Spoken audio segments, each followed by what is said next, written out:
Do you like movies and television? Would you like to learn more about the magic behind the movies and learn how they get from the minds of the creators to the screen? Do you consider yourself a bit of a film buff and would like to know more without going back to school? Then this is the show for you.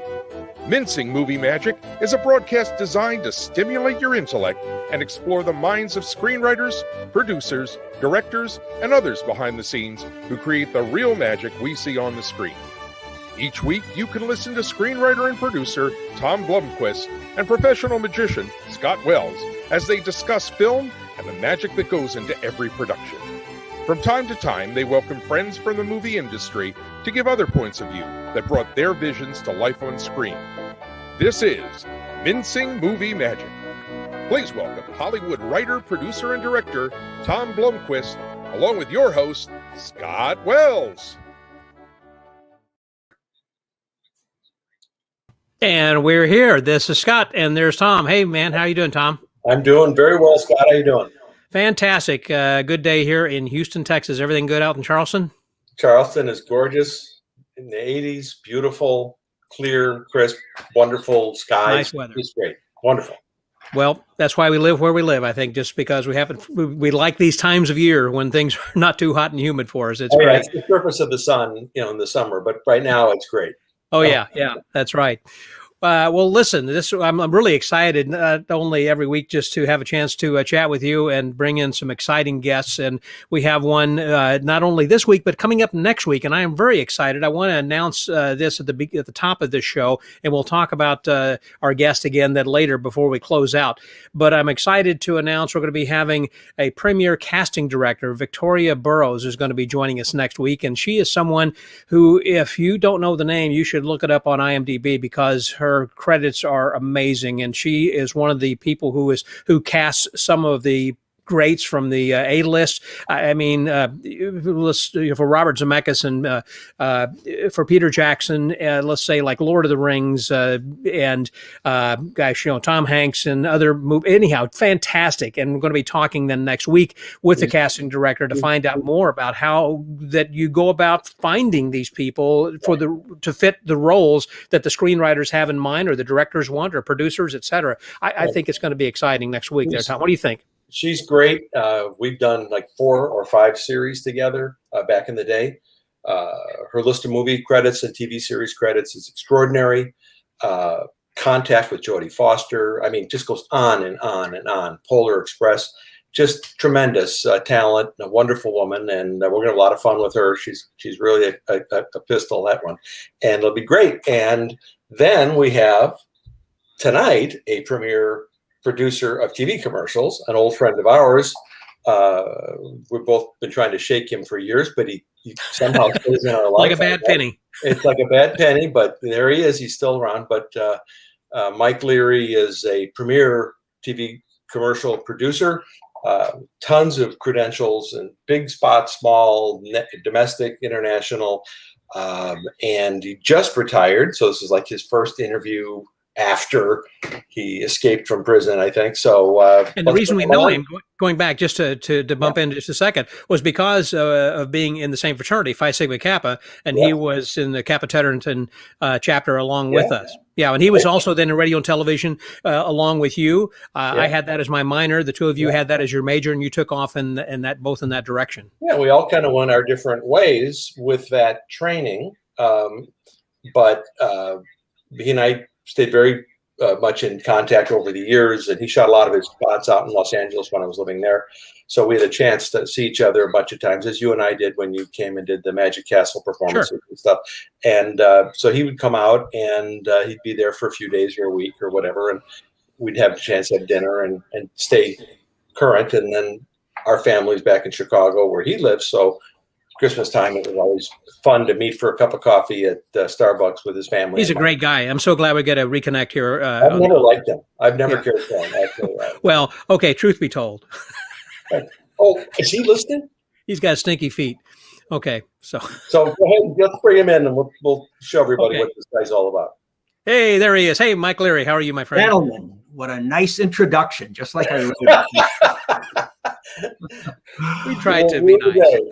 Hi. Well, it's great to be here. I think, as I mentioned to you guys, it was fitting that after talking about so many TV shows with your previous guests, that you would talk about commercials and do a commercial break. So I'm calling this a word from our sponsor.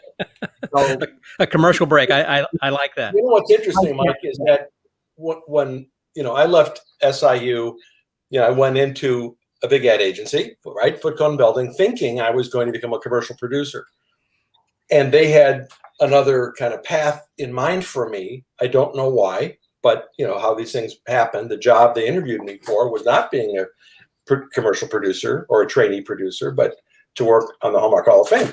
So instead of being the guy making the commercials, I was making the movies the commercials went into, but I was around all the commercial copywriters and producers and everything. And then you went into advertising and stayed there. And much to the chagrin of the buying public, buying products that they didn't need or want, thanks to you. But you'll explain all that, I'm sure. But it's just an interesting thing how the same exact training and identical interests. I was really interested in being a commercial producer, and I was spun off into this other thing. Okay, I want to jump in here for just a minute, Tom, because also that was kind of my path of what I thought I was going to be doing then with my career as well, because I was in the School of Journalism at SIU, then studying advertising because I wanted to write, direct, and produce TV commercials. But I thought being in journalism and being in advertising, that would be the way to get into an ad agency. But you guys had the RT background, which you then were able to get into the agencies instead of me. So my path took a completely different tack than yours did by actually going into RT as opposed to going in through the journalism school. You went through the radio and television path. Mike, as you saw Kevin O'Brien last week explained, there is no one way to do any of this. No, good point. Good point. No one path. So had you persevered, in your journalism advertising bed, you would have found your way into that if you had really wanted to. You found other avenues to have life and all that. But Mike, the thing that was interesting for me about Mike's story is the way you got a job in, where was it, Ohio or Indiana? I started in South Bend, Indiana. Through a professor at SIU knew that I had an internship at Telemation Productions in Chicago, learning about commercials. And as we're getting ready to graduate, Dr. John Kurtz from the faculty said, one of our alums is leaving this job as an agency producer in South Bend, Indiana. I think you'd be right for it. You should go talk to him. And so I did. Now, it was hardly big crews and flying to LA. It was shooting commercials with, the news crew in between the 7 o'clock and the 10 o'clock news, or you get the guy who shoots news film to be your cameraman. There were no remote videotape at that time. So it was very, very bare bones, but it was a lot of fun because I use my friends and their dogs and myself sometimes, and I just had great fun. It was like a fifth year of college too. So were those like car commercials and insurance companies, or actually it was furniture stores, car dealers, hardware stores. There was one bank that we had as a client, and it was great. And I had the people that hired me didn't know enough about TV to tell me what to do, so I just did it. And obviously it was a low risk. There wasn't a ton of money involved. The cost of production was usually thrown in by the station who was airing our spots. But I got very hooked when I saw it and knew that I wanted to go further. And so that prompted a move to from a 5-man agency in South Bend to about a 40-man agency in Dayton, Ohio, and then about an 80-man agency in Cincinnati.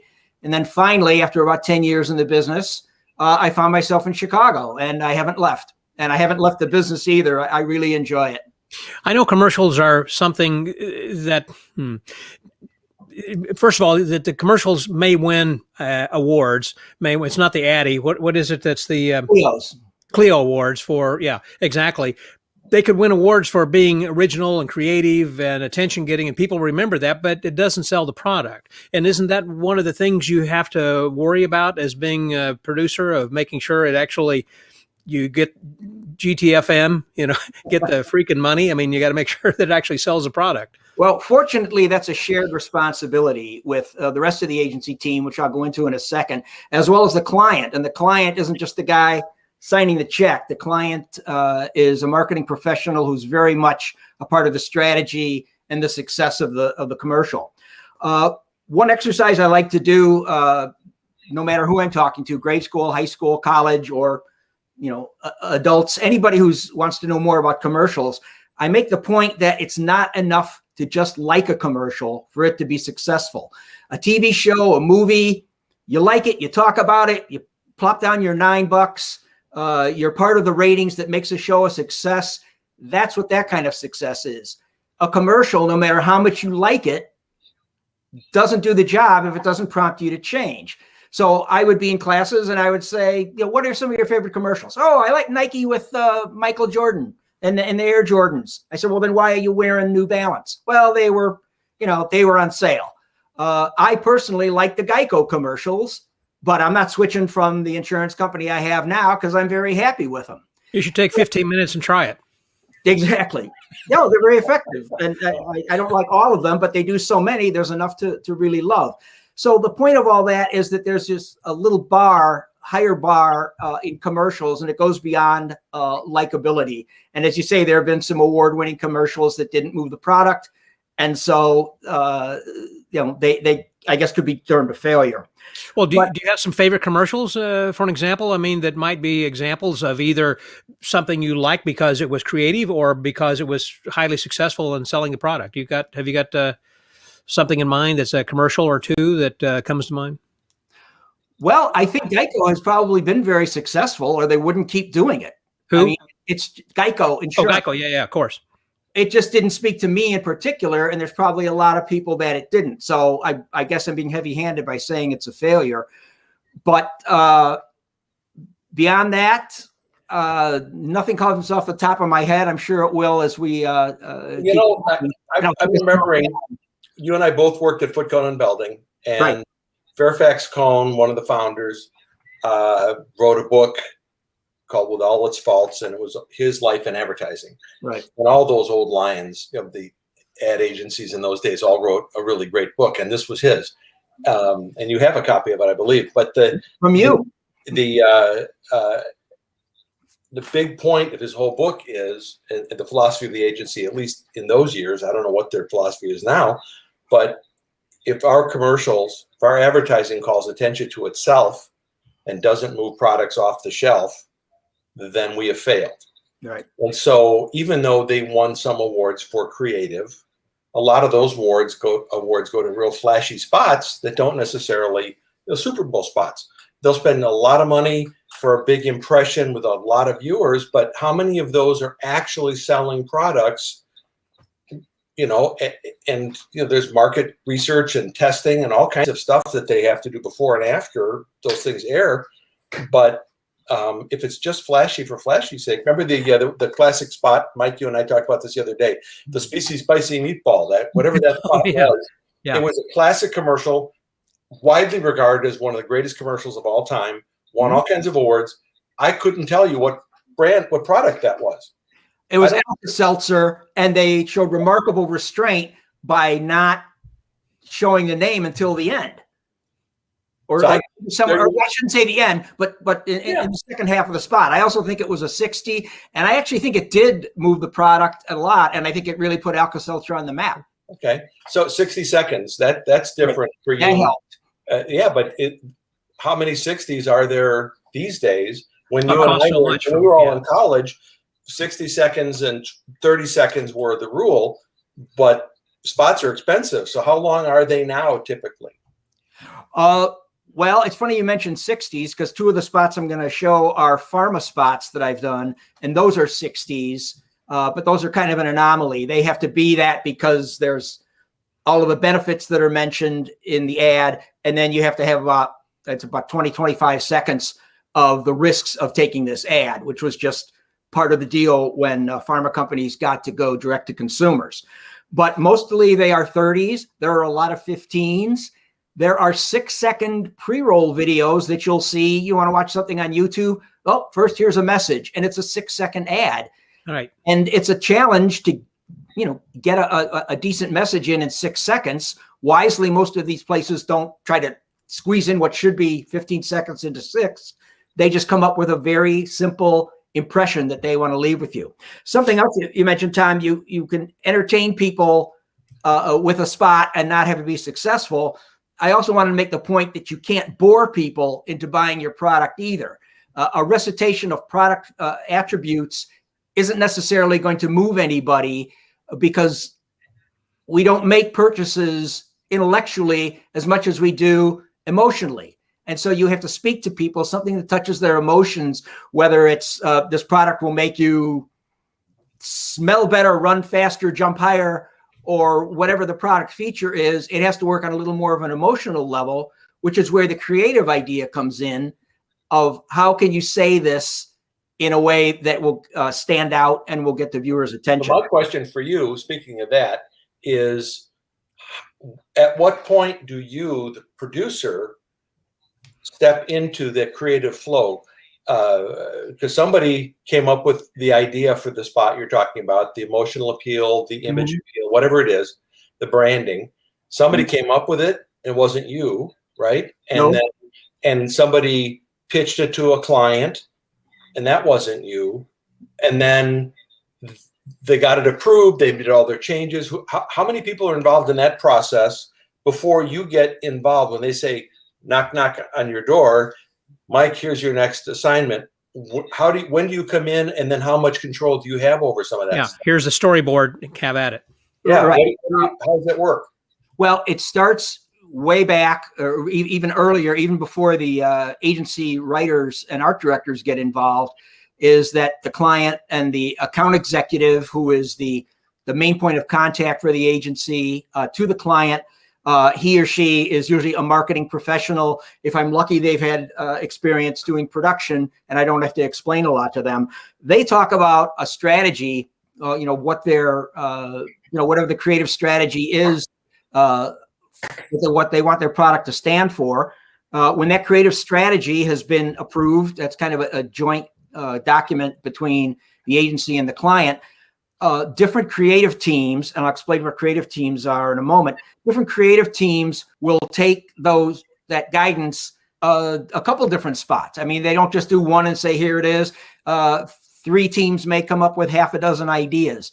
The way what the agency team is a writer who writes the copy, the dialogue, voiceover, could be lyrics for a jingle, could be the main idea. Is teamed with an art director who thinks of all the visual elements of what does this spot look like? Where is it set? Is it in a backyard? Is it in a house? Is it in a Midtown Manhattan street? They come up with the ideas and create a storyboard that the client approves, but probably not before that board and other boards like it are going to testing. And the winner that comes out in testing that's usually when I get the knock on the door and say, hi, here's the spot we're doing. And I look at it with the creative people and I see, okay, it's this spot I'm going to be showing you for Latuda. It's bipolar medication, and we're communicating patient stories through their own words expressed in art. We got stories in research from how people felt before and after they took Latuda, and we hired artists to illustrate that. And you'll see the ones, the pre-treatment ones, people are obviously down in the dumps. The post-treatment, their lives have gotten better. You can't overpromise what any drug does, but it's still kind of a before and an after. So I see that and think about what kind of director do we want? Well, it's a sensitive subject. Somebody who has worked with people can get very real, emotional, but not too emotional performances out of talent, especially with non-speaking parts.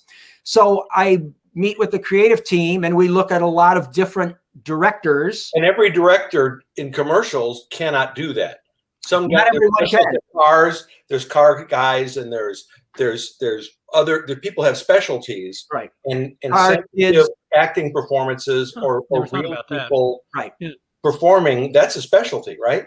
Very much. And if they've done pharma before, not necessary, but at least they know the drill of why the spot has to be done a certain way. And can they make some changes on the spot? In other words, I know what we've talked about in past weeks. Sometimes when when they look at the dailies, they'll say, it didn't work out the way we're going to rewrite the script or something.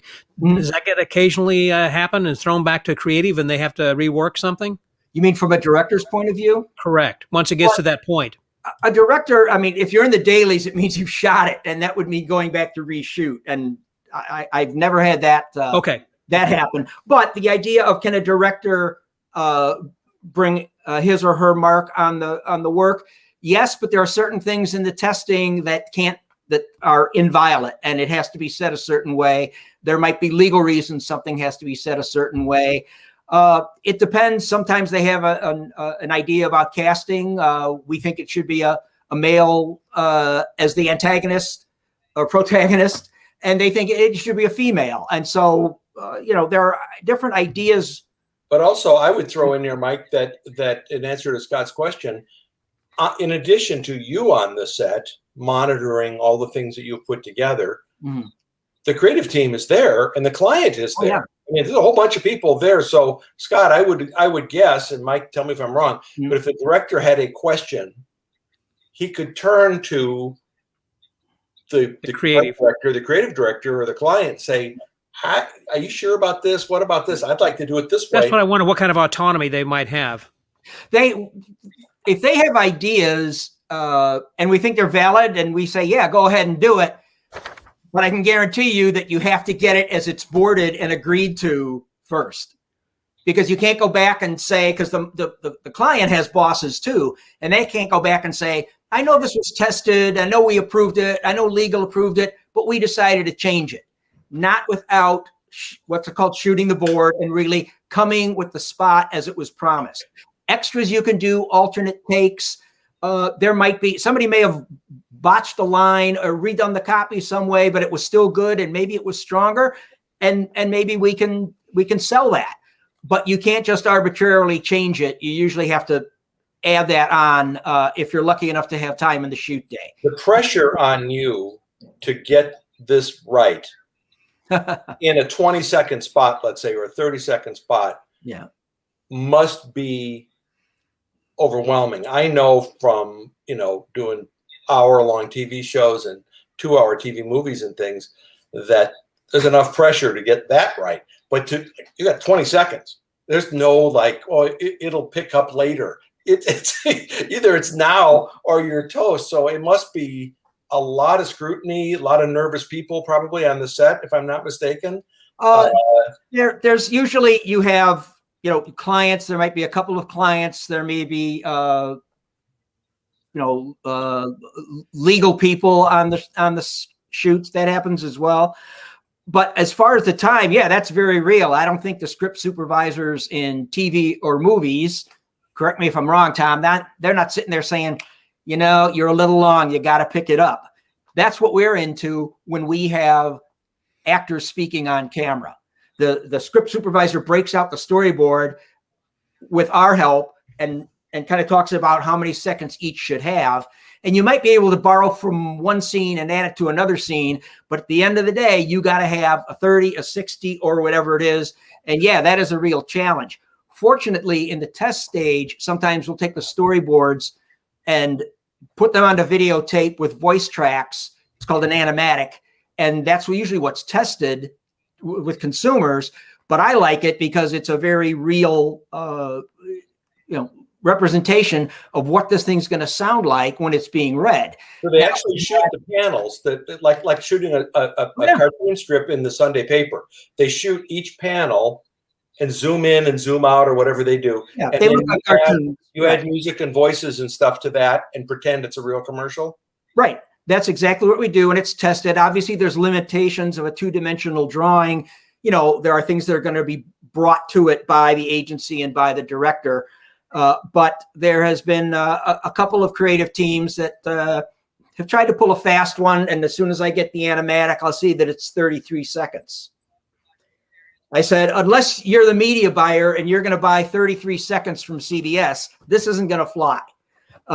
We just did it like that because it was harder to understand to get the idea across without making it a little longer, but it'll work when we do it and shoot it for real. And I say to the account person, you can tell your client or not tell your client, but when this thing's done for real, it's going to sound faster than it does now, unless we have the benefit of, unusually good actors who can do it.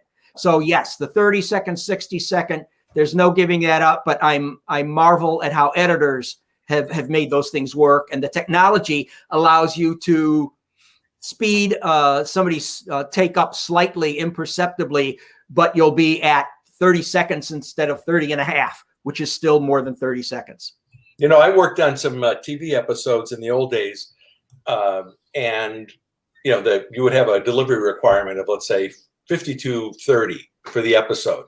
Mm-hmm. The rest going to guys like you for commercials. Sure. and station promos and stuff. And so it's 52:30. You shoot it, it's edited, it's 52:30, and then somebody says, and the network calls and says, by the way, we're running some political spots of PSAs. You've got 51:10. Now the show's shot, it's edited, you've delivered it. Now you got to go back and you have to take out that time. Mm-hmm. And they don't want to crappy your show. So there's certain things you can't do, but some things you can do. Yes, you can pull a line or two out here and there. You can do a little kind of tightening. Mm-hmm. But one of the things that we did a few times was that we would take an entire act between commercials and speed it up imperceptibly. So they don't sound like chipmunks talking. It's not that fast, but you can speed it up a little. It basically kind of takes the air out between lines of dialogue, and it might be 1 or 2 frames a second, but that adds up to time. Indeed. And helps you get to the delivery requirement. You don't tell the network you're doing that, by the way, but you do it because it's required. Now they know. And how they know.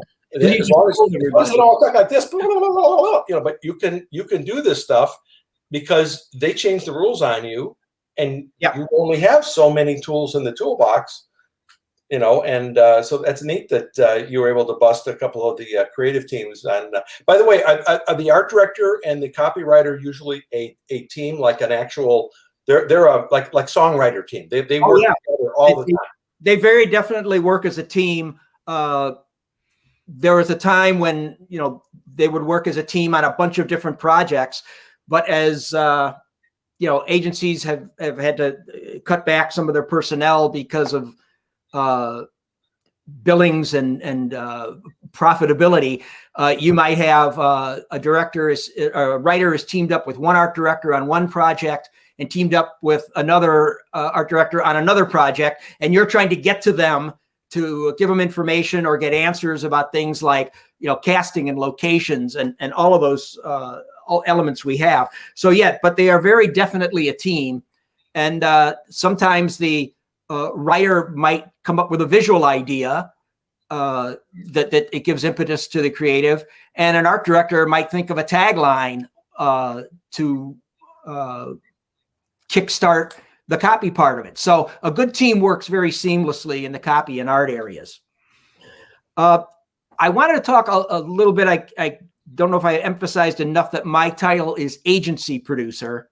And what's the difference between a regular, producer on film versus commercials? The other one we'll call the line producer. And the best way to illustrate it is to show where I start in the process. And you've already seen it's when they knock at my door and say, here's the storyboard. It's been researched. It's checked by legal. We want to be on the air in a couple months, whatever it is, which sounds like a lot of time. It really isn't to go through the full process. So as the agency producer, I get the board and I look at the board, talk with the creatives, talk to a number of production companies, send them a description of what we want to do, and they send in their directors. And I might look at dozens of director reels. This is even in the same in the category of dialogue storytelling. There's a lot of people that do that. If it was just food or cars, it would be a far more finite area. But general people and lifestyle, there's a lot of directors to look at. So looking at that, looking at the directors, deciding who are the 3 we want to bid. We pick 3 directors. Part of it is for cost control reasons. You want to have comparative costs and know what you're getting by, that's true if you're remodeling a house or anything else. But I also think that you need to talk to 3 people to get 3 different creative approaches or insights. So there are those jobs where you only go to one director because you're either in a hurry or it's repeat work. But generally, you get 3 directors, you talk to them on the phone and give them the specs, and they come back to us with the bids and with the treatment of how they see the spot coming together. We pick who the winner is. I call the production company. Congratulations, you got it. It's on this, on this schedule we talked about for this amount of money we talked about. Only then does that company bring on the line producer who may have been off doing another job on something else. So they haven't been involved in any of this. The production company tells them, here's the budget, here's the schedule, here's the producer's phone number, have at it. So then that producer and I work very closely together on schedule, on casting and location. Casting and location are the 2 things that take the longest because it's so hard to get out of the gate. You get the specs of male, female, ages, ethnicities. What kind of people do you want in your commercial? What kind of location is it? A house. What kind of a house? How well off are these people?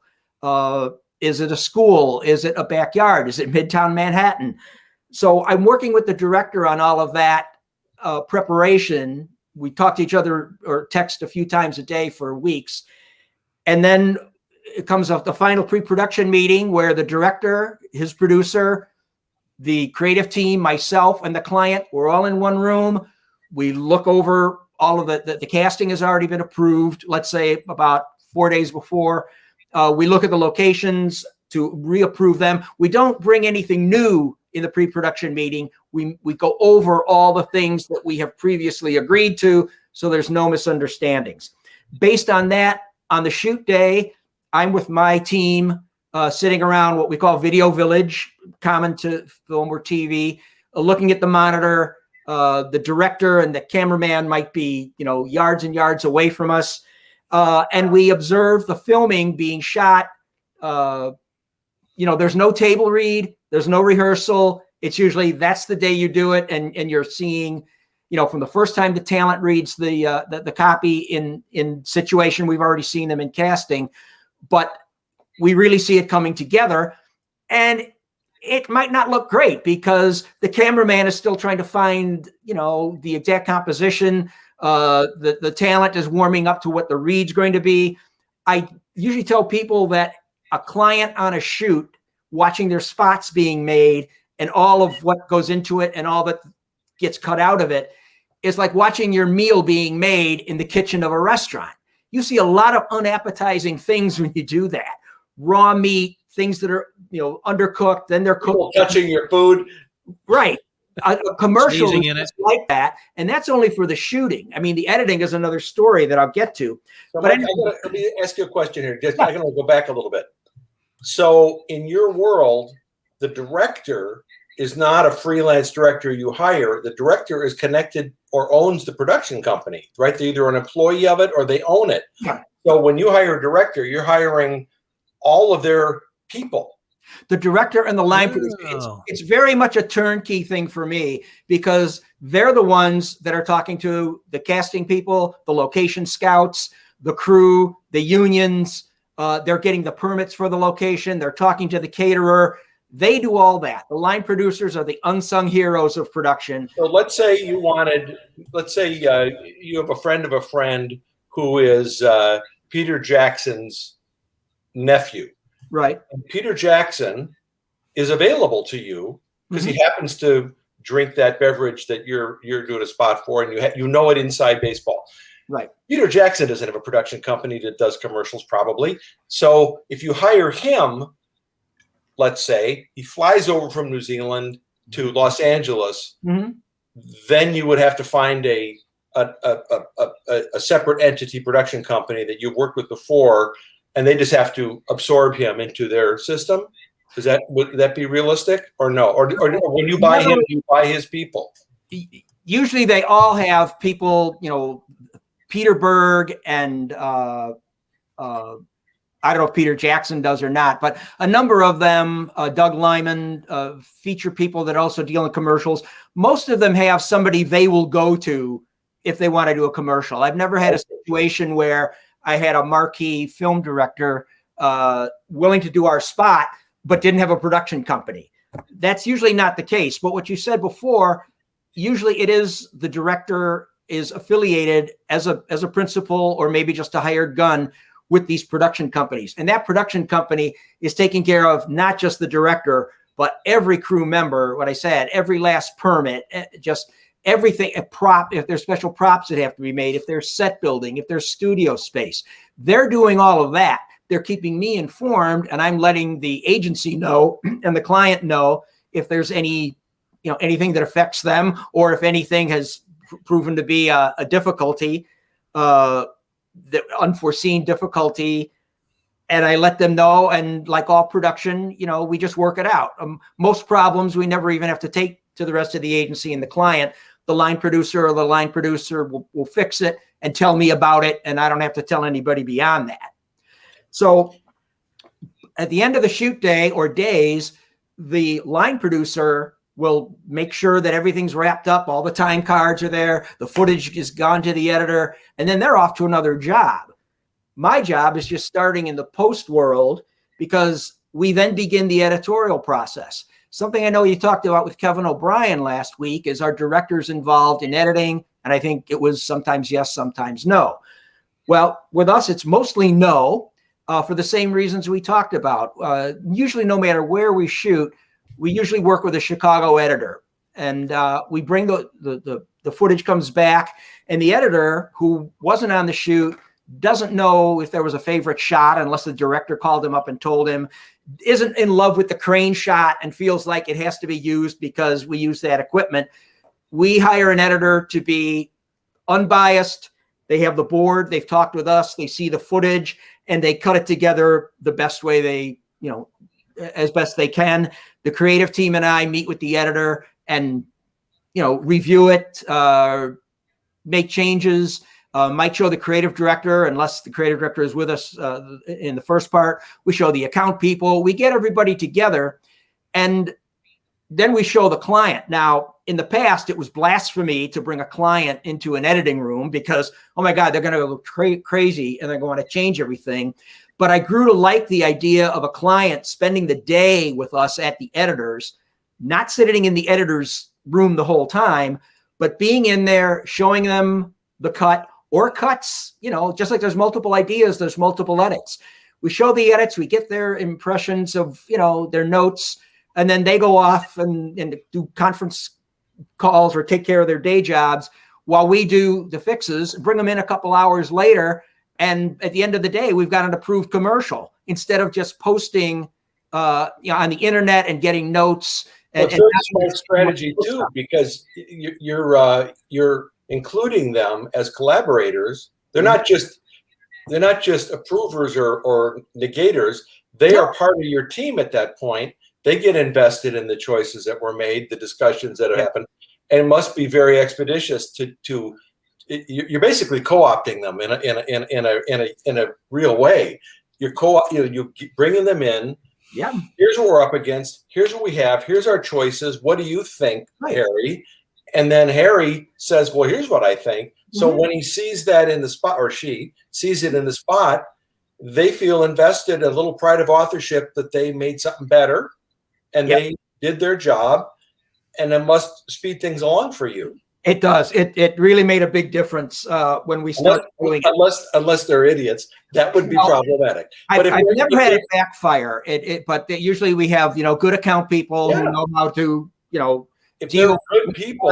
By this time, I've known the client. I might not have met him until the pre-production meeting or the shoot, but by that time they know me. They know the writer and art director. We're trust you. Friends. They trust you by that point. Exactly. You've built trust. They know who you are, what you do, what you've done, and they know when you say, I don't know. They respect that, I'm sure. Right. And they also know that, you'll show it to them spot exactly as boarded if they said that's what they want to see. And that might be the first thing we show. But here are some changes we made. Slightly different dialogue, or this guy got the hero line instead of this actor. We delayed the product shot a little later to build some suspense. Who knows what it could be, but it's so great. And especially with nonlinear, editing that we do now. I mean, when I started, it was, if you watched Mank and you saw him looking at film on the moviola, that's what I did my first film jobs on.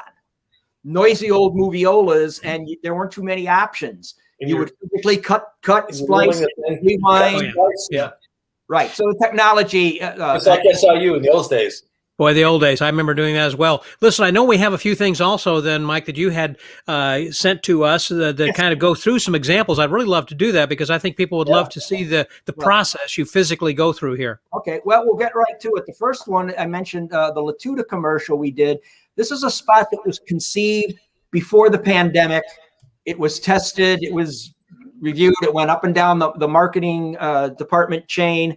And we really wanted to do it. We were ready to shoot it in LA in April of 2020, and we all know what happened. Suddenly, nobody was shooting. We said, well, let's wait and see if, is it going to be a quick bounce back, and maybe we can shoot in June. Pretty soon, we realized, we had to come up with something different. Nobody wanted to do a different idea because that one everybody loved. We said, could it be done in stock footage? No. Could it be done in animation? Probably, but it might take way too long and it just wouldn't have the impact. So we ended up in the directors we were talking to, we went to them and said, okay, flag on the play. Here's what we need to do now.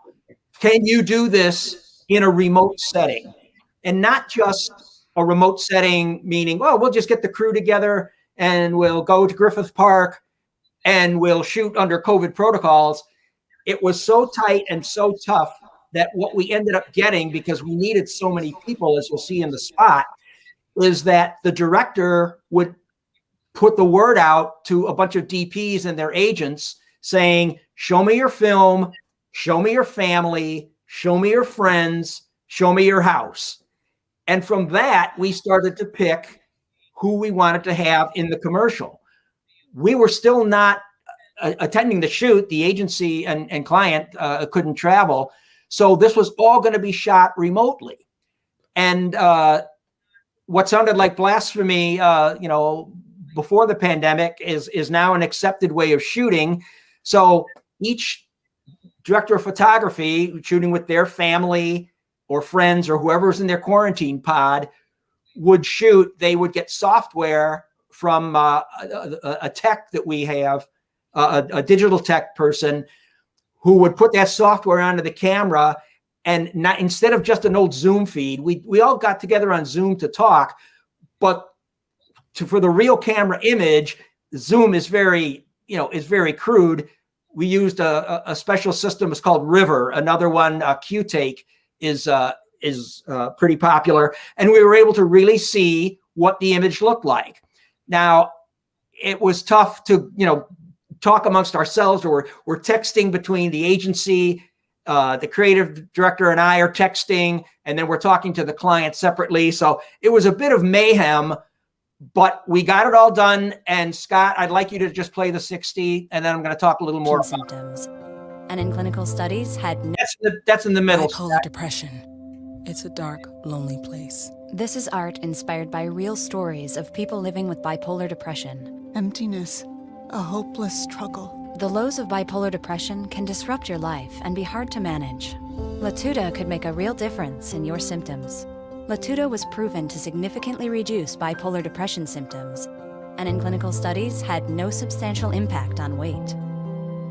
Now I'm feeling connected, empowered. Latuda is not for everyone. Call your doctor about unusual mood changes, behaviors, or suicidal thoughts. Antidepressants can increase these in children, teens, and young adults. Elderly dementia patients on Latuda have an increased risk of death or stroke. Call your doctor about fever, stiff muscles, and confusion, as these may be life-threatening, or uncontrollable muscle movements, as these may be permanent. These are not all the serious side effects. This is where I want to be.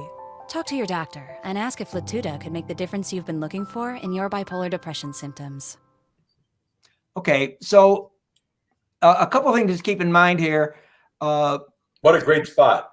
by the It's way. really, yeah, I could see why they wanted to do that and not go with an animation. Exactly. And our client, Michelle Gilson, said she cried when she, saw it put together for the first time. So yeah, we're very proud of that. It was a good one for me to go out on.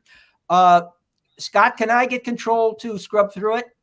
Yes, you can. Let me get that back over here. Bipolar depression. Thank you. All right. Let me get this. Okay, go ahead. You got depression. it. Make sure it behaves for me. Okay, so as you can see, these people are holding up. This is a woman before she takes Latuda, and that's her, a self-portrait of her, same hair, same color clothes. You want me to show that other picture? We're getting to that. Okay. Don't give away the trick yet, Mr. Magician. Anyway, and these are people, before they took it, and you see the resemblance between the actors and their self-portraits. Finally, we have the people after they take Latuda. Here's, a woman holding up a painting of herself, and you see that the wardrobe matches and the people around her match, and it's the same kind of dog. And so you think, oh, well, you just drew those things and handed them to the client, handed them to the talent, and they had to hold them up. We couldn't draw the artwork until we shot the spot. I mean, originally the thought was, well, do you do drawings and then try to match, the people? I said, no. You do the people and then you do the artwork. Yeah. So in order to make that happen, instead of holding up artwork, Scott, can you go to the next one? Everybody held up a blank card. Or suicidal thoughts. Antidepressants can increase these. Can you go back, Scott? Yeah, which one? All right. So everybody held up a blank card, and the little green pieces of tape there aren't mistakes. The editor, the graphics, visual effects people had to mat the artwork in at the end of the editing process and make it look real. They had to cut around the fingers. They had to light it. And also, as we were getting ready to shoot it, and I said to the art director, well, is the format of these things, how should the cards be? Horizontal, vertical, or square? And he said, yes, all three. We don't know what's going to be best. So we had to shoot every card holder holding that card and only at a later date decide which scene to use. But they had to still give the same type of performance. So it was, I have to hand it to our actors and to our director, Cameron Dutra, who really got these people to give us fresh reads every time. Can I have control of it again, Scott? Yes, of the video. Of the video. Wait, Cameron Dutra did children, that? teens, and young adults. Know him? Elderly dementia patients on Latuda Yes. have an increased risk of You death know him? or stroke. Former Call your student of mine. Lonely place. Are you kidding? No, Oh my God, we got to tell him. Well, he was great. He was he's wonderful. Very talented guy. Anyway, so as I mentioned, some of the people we got, this gal was a friend of a DP in LA. I think this was somebody might have been in Nashville. We had people in Amelia Island, Florida. We had people all over the country, but mostly in LA. This is the DP's wife for this one. The woman in the plaid at the fire pit. Were they actresses or actual patients? No, they're not actual patients. In fact, the super in the beginning says actor portrayal. So that's how, they are definitely actresses. But they weren't even professional actresses. They were just people. This woman here is the DP's mom. I mean, the DP was, in his mid-20s. He said, hey, here's a picture of my mom. So to hear him directing saying, oh, Mom, can you give it to us this way, give it to us that way, was funny. Now, there were two settings. Tom, you'll appreciate this. This is Bixby Park in Long Beach.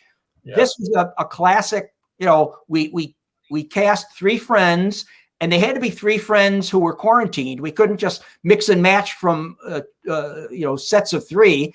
They shot part of the Terminator there, by the way. Right. Well, that's a separate, that was done a little differently because that was a regular DP with actors that we could hire.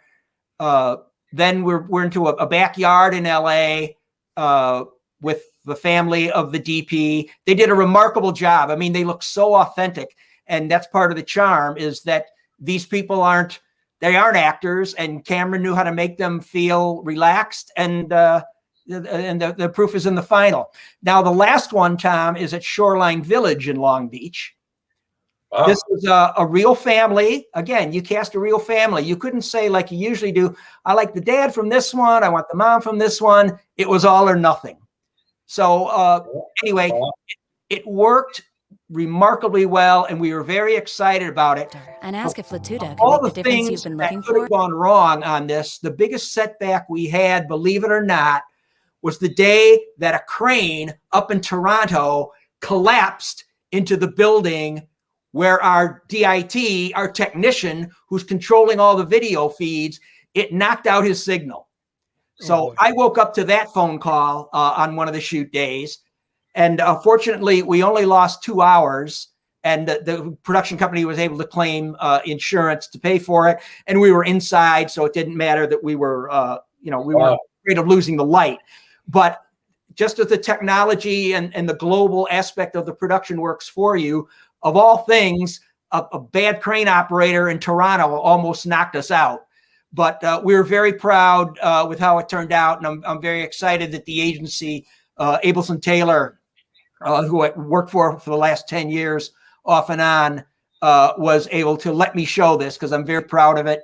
And it really brought a very, very sensitive mental health condition to life, while observing all of the protocols and the rules that go along with pharma advertising. So very, very classy.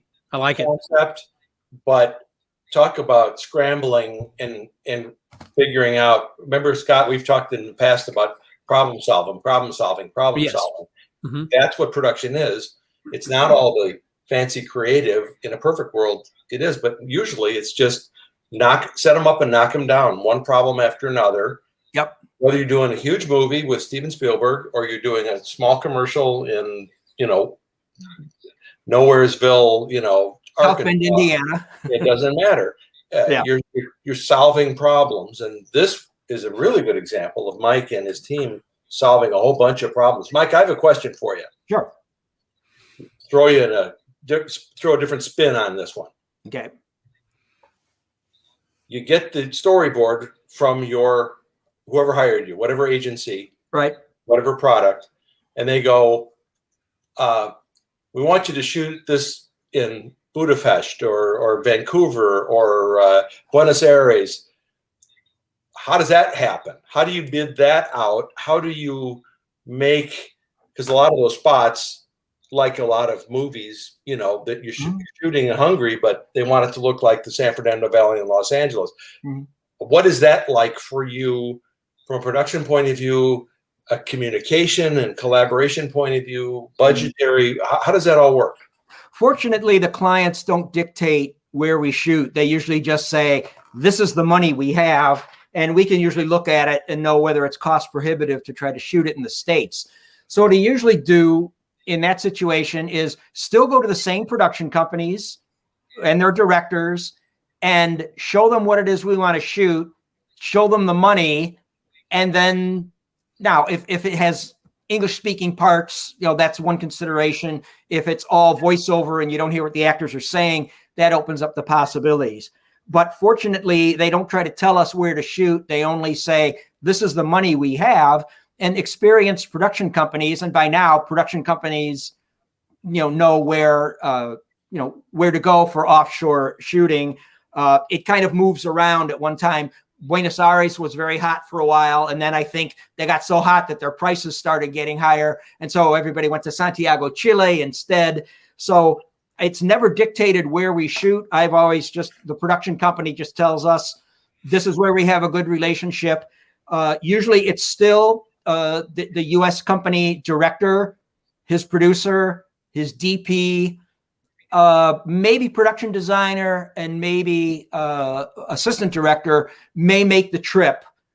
And then all the other crew that you get I've shot in Prague, in Romania, Buenos Aires, Chile, Kuala Lumpur, Vancouver and Toronto. you take enough of a U.S. presence with you that it's not completely different. There are certainly qualified directors in those countries, but I don't know who they are as readily as I do the U.S. based directors. So it is a challenge. Sometimes, depending on what city you're in, the casting may not be as deep as you'd hoped. You may not have as many choices in wardrobe. I mean, those kinds of things have happened. You can eventually get there, but you might have to put in more time because there just isn't as much of a casting pool, depending on what the country is. And you may have wardrobe considerations. Someone will bring out, 2 dresses and say, we'll pick one of these and say, well, we got to see a lot more than that. We have to have, we want to have choices and we want to see more options. So that's the only part that makes it tougher, is that LA is a company town. Everything you need is there. Sometimes all of those things are available in foreign countries. Sometimes it's not. Language can obviously be a problem, but film culture might be a problem too. If they're used to just not giving as many choices, and you have to push them a little harder. But all that matters is what gets on the screen. So as long as you make it there, you're fine. Now, there was another commercial then also talking about Big Pharma that I would like to get into and dissect this one also, this is about mincing movie magic. So let's mince this one a little bit. Okay. Well, this one is, and you must have seen it. It's been on the air for about, the campaign has been on the air for about 10 years. Phil Mickelson, well-known championship golfer. Unlike most celebrity spots where you hire somebody, a celebrity, and you give them the money and you give them the product and they say, I love this stuff. It was very different with Phil. Right after he won the Masters in April of 2010, a couple months later, he revealed in a press conference after one of his matches that he was suffering from psoriatic arthritis, but he's talked to his doctor, and his doctor has him taking a drug called Enbrel. The Enbrel product manager, I don't know if he was watching the Golf Channel or saw that, but pretty soon word got around, we got to get this guy and we got to put him in our commercial. The Abelson Taylor agency didn't have the Enbrel business at the time. Enbrel just called different agencies and said, what's the fastest you could get this on the air and how would you do it? And so they won with their idea, and which was Phil talking, but it was also golf footage from the PGA. But it was so successful, and I did that first one with them back in 2011, that we did about probably a total of 8 over the last 10 years or 9 years that the campaign ran. This particular one I want to show was right in the middle. It was done in 2013. It's called Phil on the Go, and it's supposed to be that in spite of his psoriatic arthritis, Phil can play golf. He can be at home. He can shop for his kids. He can go through airports. He can, not without overpromising, it said he can still lead an active life. And that's great that we want to look like Phil can be all over everywhere, but we still only get him for one day. And so the only way to really make that happen, the director we went to, a very talented veteran director named Steve Chase, was very versed in, he had shot a lot with Tiger Woods. He had shot other Phil spots for us before. He was very versed in visual effects, said, we'll do a day of him on green screen in all of these different settings with actors. And then on a separate day, we'll go and we'll shoot the background separately. And then it'll be married together so that to the naked eye, it should look like Phil is really doing what he says. And as a special note about special effects, you create a Star Wars world or Lord of the Rings or stuff that is so fantasy driven that it buys you a lot of latitude. When you're doing special effects, but the end result is it's supposed to look like it could be happening in real time to the naked eye, that is a very different kind of challenge. I'm going to have Scott to go ahead and run the Phil commercial front to back so you can see it.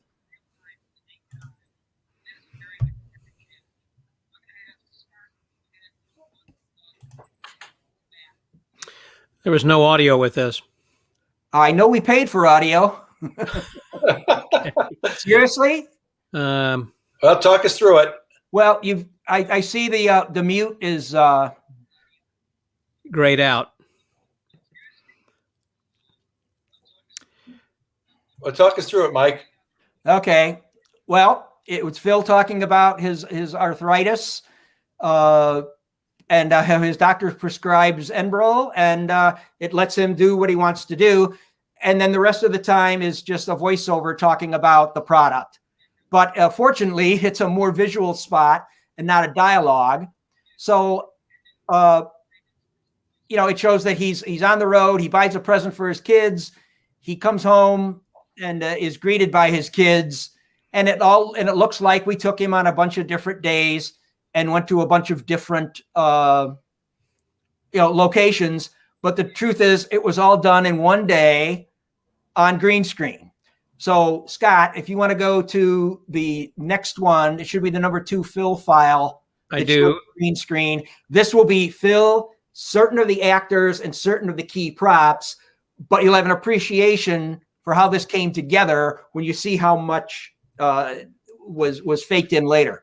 I wanted to see if now the one I just got, I got 2 of them. They're both the same thing. I thought maybe that I had another one that had the sound, but that doesn't either. Okay, so this one is the second with the green screen.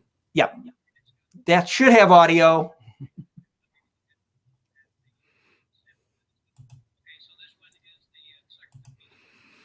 Yeah, it should, shouldn't it? But no, but it doesn't. Okay, but look at this. He's not on the golf course. Right. He's on a sound stage with green. Yep.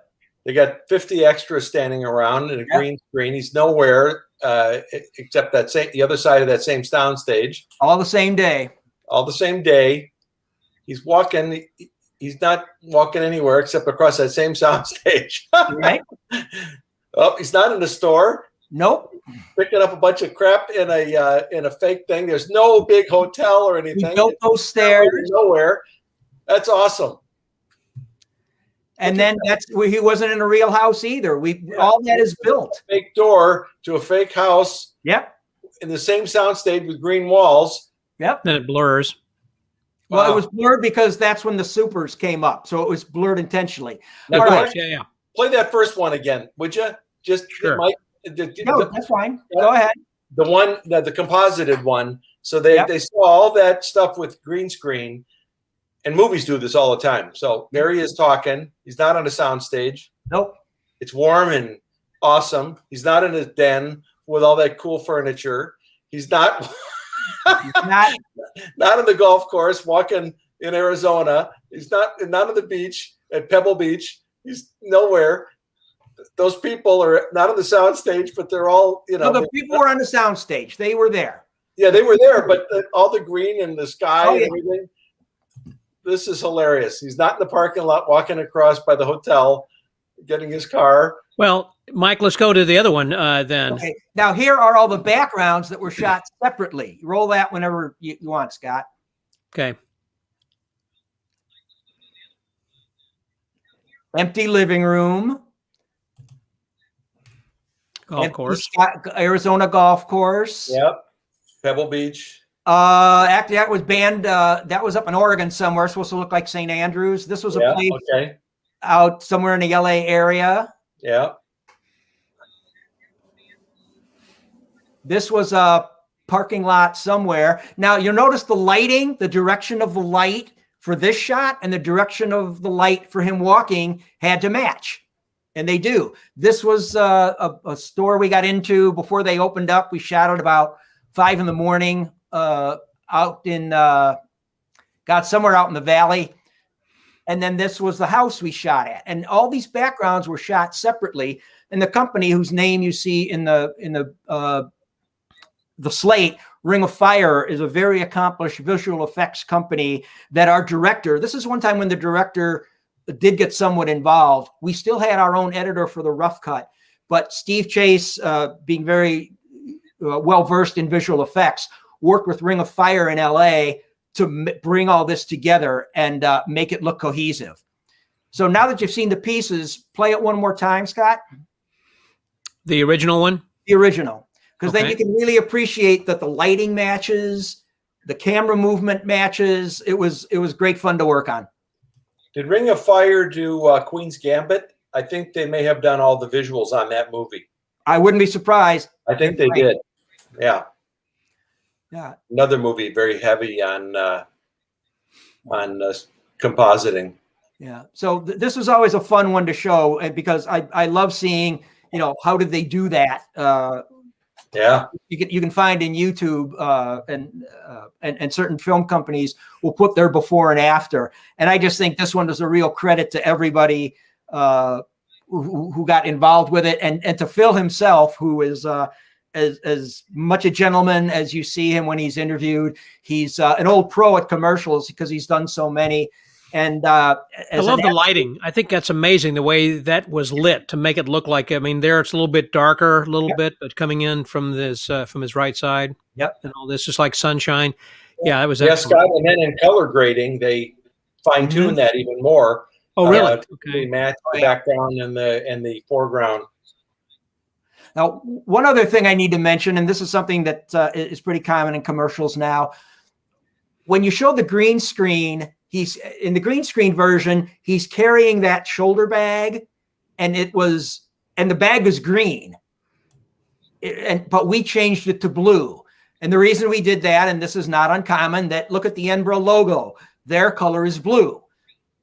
If clients sometimes will say, if we can have our brand colors in there, we like to have it. So that was just a flick of a dial and a little bit of matte cutting to make that happen.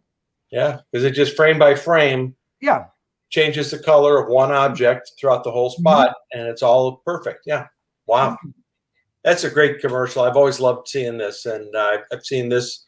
You showed me this a long time ago, right after you first shot it, and I couldn't believe it. It's great.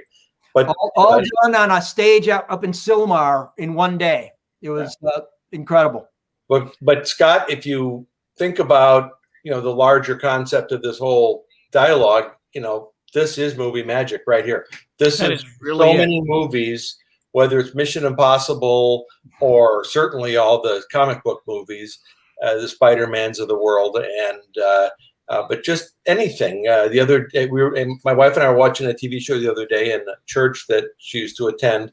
Is a very common church used. It's a small town looking church, and everybody uses it in Los Angeles. No matter when they need a church, they go to that one. But they've composited in a whole different neighborhood around that church. Around the church. I think it's just cool the way he walks up to the car like this, and so he's beeping the car, and then in the other picture, and then he can actually pick that up. Yeah, the way that was edited in was beautiful. Yeah, it's very tasty. Good stuff. No, it helped that we had all of this footage, the green screen footage cut together and superimposed on the camera monitor on the day we were shooting the backgrounds. So, I mean, that's the only way you could get it to really line up. And even with that, Ring of Fire still did a tremendous job of making us believe it all happened to the naked eye. And he did that just in one day. Phil Mickelson was one day. He was a real workhorse for us. He gave us, celebrities are, you hear stories about celebrities only want to give you a half hour or 4 hours. And, Phil gave us, I think it was like 8 hours of his time. And he was just a delight to work with. That's really cool. Well, he believes in the product too, obviously. And, and he's a user. Exactly. That's not quite the mercenary huckster that some actors are when they're selling you stuff. This all originated because he used the product and it changed his life. Yep. And other than the fact they're paying him, he was very happy to promote this product to people like himself. And that's very cool. And it's a beautiful spot. He should be very happy with that whole campaign. That was great. That really good. Ran for quite a while. One thing I have to mention, this just has to do with the Enbro prescription itself, is you notice a lot of close-up of his hand holding a bag, close-up of him turning the doorknob, close-up of him zipping the bag. Those are functions that psoriatic arthritis sufferers can't do that easily. So that's why what seems like kind of a mundane, what's so important about a doorknob, what's so important about a zipper, is that he can do those motor skills easier after he's using with help from Enbro, but it allows him to do it. So that's why you see those kinds of otherwise mundane functions in a spot for psoriatic arthritis. I think the competing products probably have equivalent scenes. Now, a question just on this one, if you happen to remember, and you may not remember, but were those insert shots in the storyboards Was that something that they planned, or is that something that evolved in the course of talking to him and shooting it? No, those were boarded. Those were always part of it. I mean, showing the functionality and the efficacy of the drug is why those scenes are there. Gotcha. Well, one other thing I should point out is in almost any other case, and if the directors would always try to lay out the day and say, okay, well, Phil can do this one, but and the hand model will do the doorknob, and a hand model will do the zipper. I said, no, it's all got to be Phil, or it's not authentic, because you're making a real claim. It's one thing, I work with Michael Jordan on Gatorade, and yeah, there's stand-ins for close-ups where it didn't have to be him, or the back of a head from a distance. Anything we showed here had to be Phil, including the close-up functions. And I would imagine he'd want that. Even, yeah, he would. He's endorsing a product that he clearly believes in, right? That it has changed his life to some degree. So I would imagine he'd say, screw that. I want to do the doorknob. I want to show everybody that my hands work. Of course, I would think so. Well, the number of first assistant directors who I turned a smile into a frown. No, that's got to be Phil. I mean, we get a lighting double in there for obvious reasons, so we're not burning up Phil's time. That's just a courtesy. But he really had to be the one doing the functionality. Later spots, he's using an orange juicer. It seems mundane, but it's part of the success of this medication, and it was great to work on. Well, it's one of the successes of good commercials in general, whatever they are. I mean, obviously the Anheuser-Busch and the horses, galloping in slow motion, those are image things that have nothing to do with an actual product. Right. But when you're selling products, you have to show the product, the people responding to the product, the emotional part that you were talking about. Emotions it's like when you're trying to sell a house. Some of it has got to be an emotional appeal. Yeah. That means you may have to paint a wall blue instead of orange because it's going to be emotional for the buyer to, see the house or whatever. So it makes a lot of sense. Yeah. Well, good.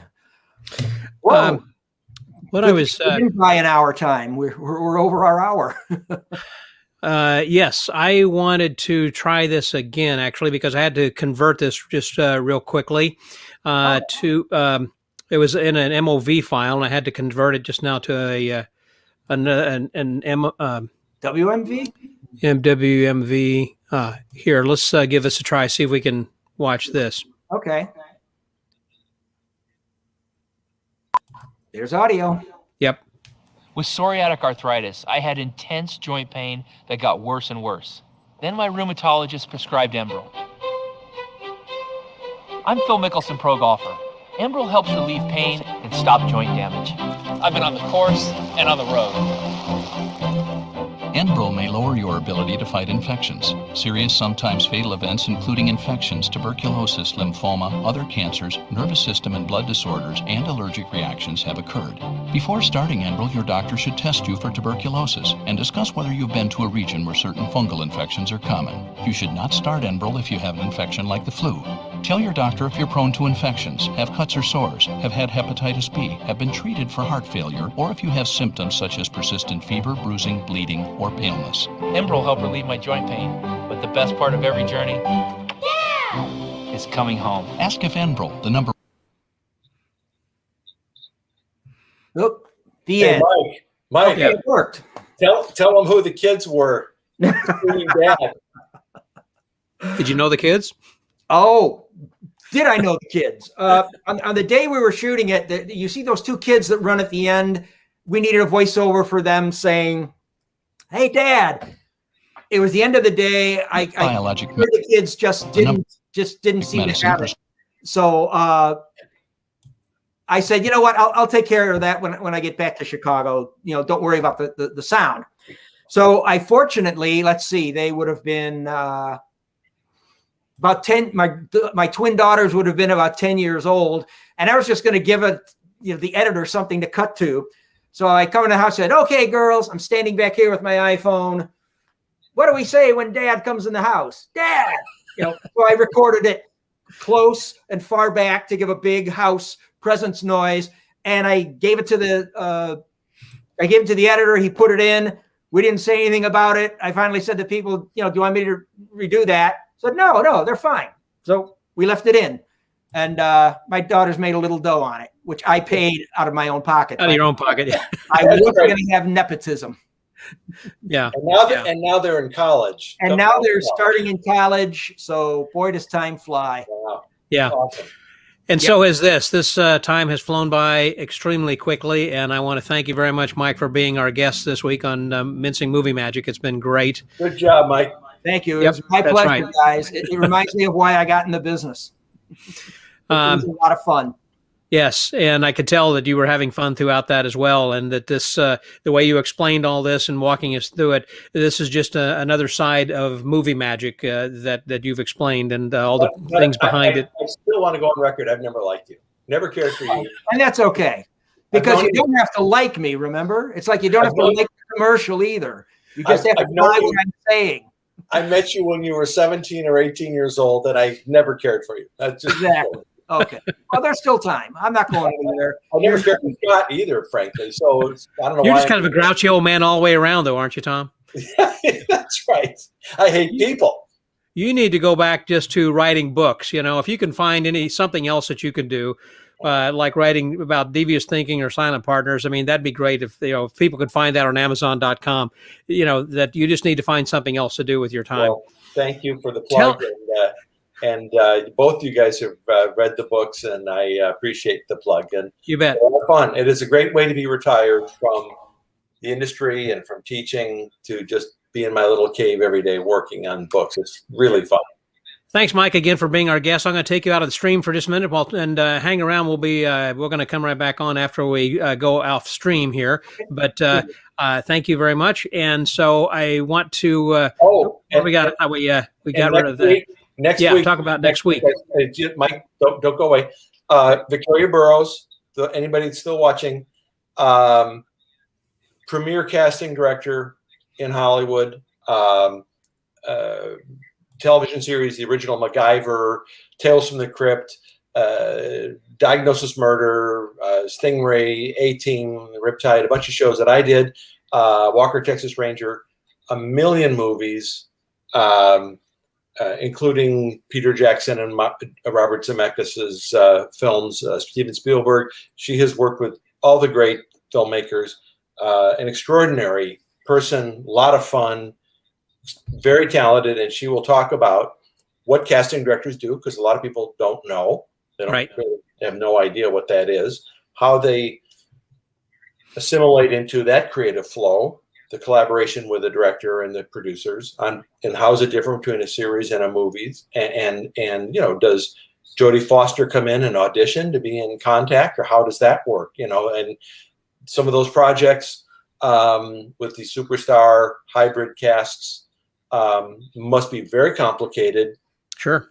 To think of people, to suggest people, to audition some people, to navigate with the director and the producers who's going to be in it, and then negotiating their deals. That's one of the things that the casting director does, is make the deals. And Victoria is the finest casting person I've ever worked with. And I just think the world of her, and so will everybody when they get a chance to see how this really works at a very high level. So next week, Victoria Burrows, be here.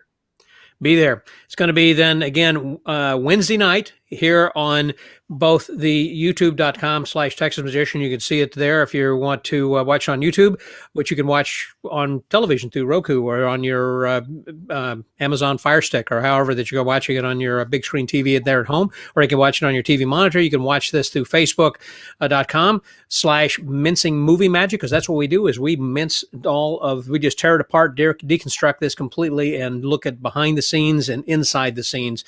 And because of contacts that Tom has over here. So thank you, Gary, very much again for helping to co-host this with me. And it's always been a pleasure, Tom. Leary. Thank you, Mike Leary. And we want to especially give a big thank you to our fellow fraternity brother from Phi Sigma Kappa back in our Southern Illinois University days, Mike Leary. Thanks, Mike. Appreciate it. So until next week, that was Tom Bloomquist. And this is Scotty out. Thanks for being with us. Please join us again next time for Mincing Movie Magic.